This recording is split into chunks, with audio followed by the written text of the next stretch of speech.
But when it comes to UConn men's basketball, obviously Dan Hurley's taken over, and it's now the UConn of old, it seems like. They're just dominant.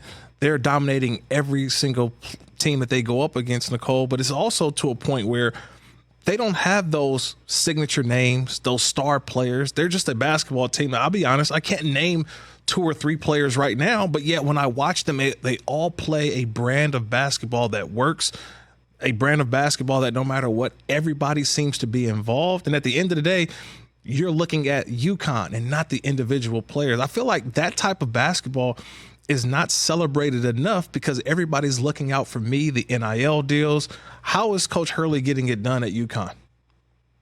Yeah, I think the way that you described it as like a full-on team and the way that you watch them, like the ball movement, the way that a lot of different players are involved, they are really aesthetically pleasing team to watch because of that, because they do have a lot of players involved. I do think Donovan Clingan has probably emerged as the face of this particular team, especially the way that he has been blocking shots in the NCAA tournament.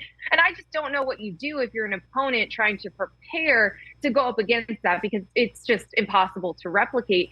But what I keep thinking about is, I saw that team up close in Brooklyn the first weekend, and Dan Hurley kept talking about wanting to make sure that this team is bulletproof. And what he means by that is that they could have an off day shooting from the perimeter, or one player could maybe not have a good day or foul trouble, whatever it is, but that they could survive it.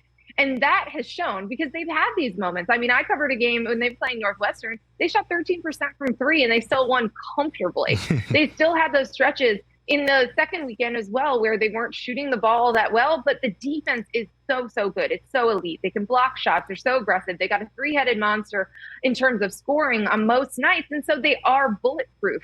And then it just makes it look so easy for this team, because even their weaknesses are covered up and addressed by other parts of their game. So it's really hard for me to imagine that anyone's going to be able to beat this UConn team. And Dan Hurley is so hard on them, despite the fact that they win so many games by double figures. And I think that's exactly the mentality you have to have when you're trying to repeat. Things are going well. You are winning games handily. If he's nitpicking you, you are going to continue to get better and keep winning.